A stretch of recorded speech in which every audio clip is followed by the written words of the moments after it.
What's going on? It's your boy Sermon at Sermon's Domain on Twitter.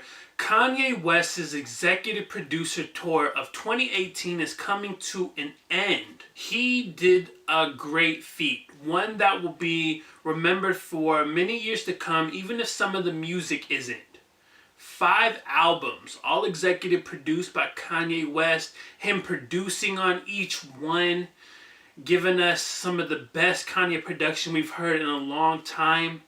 It was a memorable event. To end, we get the sophomore album from Teyana Taylor titled Keep That Same Energy. I think that out of everybody that Kanye has worked with recently, Teyana has the most to gain. Think about it. How many new ears are going to be on Teyana just because Kanye is closely attached to this album? I know that I'm going into this as my first Teyana Taylor album. I've heard her on other stuff with good music, but I've never sat down and listened to a full project of hers. But because it's a part of this event, it made me want to listen because I want to hear what these beats sound like. And I want to hear what Teyana can do as an artist. And yeah, I'm walking away very impressed. So let's get the bad out of the way first. There were only like 2 things bad on this album. Otherwise, I really enjoyed the album. WTP was a very disappointing song. It not only breaks the 7 album streak that Kanye has been doing, but it doesn't feel like a song that should be on this album. You got all these different songs, the first 7, and they all sound like they should be a part of this album. They all match. And then you got this record that's more like up-tempo, something that you just like twerk to or whatever. And it doesn't work for me. I think it really ruins the flow of the album. The album could have ended on Never Would Have Made It. And that to me was the perfect ending. I don't know why they attached this last song to the album. The other minor thing that I didn't care for on this album is Kanye West's verse on Hurry. I said it in almost every review. I do not care if Kanye West raps anymore. He has impressed me with 1 or 2 verses over the course of these 5 albums. And because of that, I don't think that Kanye is the rapper that he used to be. He can produce the hell out of some beats, but I don't really need to hear Kanye West's zaddy verses or him talking about how that pussy gonna leave him seasick. Like, I just don't need it. It's very disappointing to see someone like Kanye who has operated as a perfectionist and who has really gave us some truly timeless music to be producing such low quality guest features like this. And ultimately, I'm just disappointed because it disrupts an otherwise great song. I like Hurry as a record, but Kanye's verse is just something I could live without. Also, there's like some moaning towards the end, and I'm just like, that had to be a Kanye choice. It's just random. It comes up, and I'm just like, why is this here? The rest of the album, though, is very impressive. I think Teyana has a beautiful voice. I think she is real good at blending love and sex throughout KTSE. In my opinion, you can't really listen to Gonna Love Me and not want to be in love. That is like a beautiful record right there. And then 3-Way. Man, I could say a lot about 3-Way. I'm just gonna like list it because I feel like I can make a list of all the great things about it. Ty Dolla $ign shined once again. He is one of the MVPs of Kanye West's executive producer tour of 2018.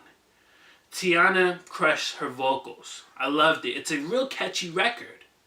And it also features an interpolation from my favorite Cisco song ever titled How Can I Love You Tonight? So if you love 3-Way, after listening to it, I highly suggest checking out that Cisco song, How Can I Love You Tonight? One connecting factor for these 5 albums is the 6 soulful samples that are used.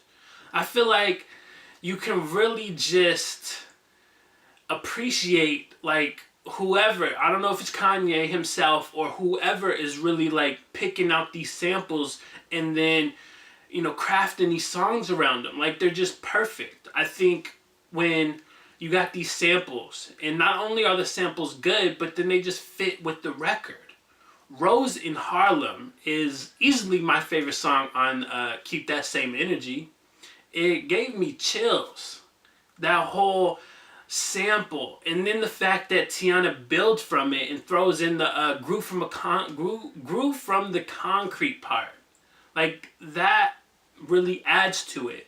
And I think that right there could have just been the hook, but she decided to add more to it and make it an even bigger record than it already could be. The whole it be the ones who say they ride for you, like that whole passage is just another great addition to the song. I like that Rose in Harlem is kind of like Teyana's life story, or bits and pieces of it at least.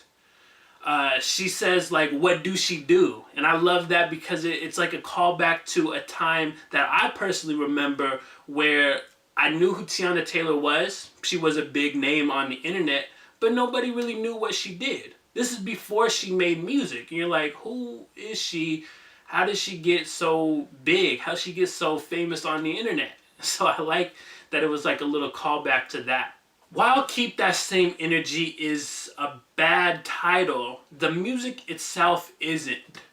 I do have one issue though. I feel like Teyana Taylor being added at the end of Kanye West's executive producer tour of 2018 kind of hurts her in a little bit. Yeah, there's going to be more ears on her, but I think in this case, you want to end on a high note.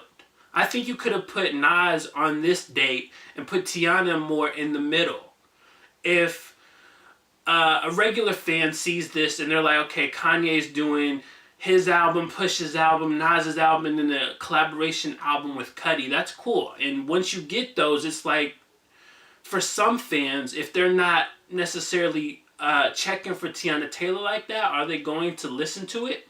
I'm sure, like I've mentioned, that there are some new ears on this album, but I think it could have been bigger.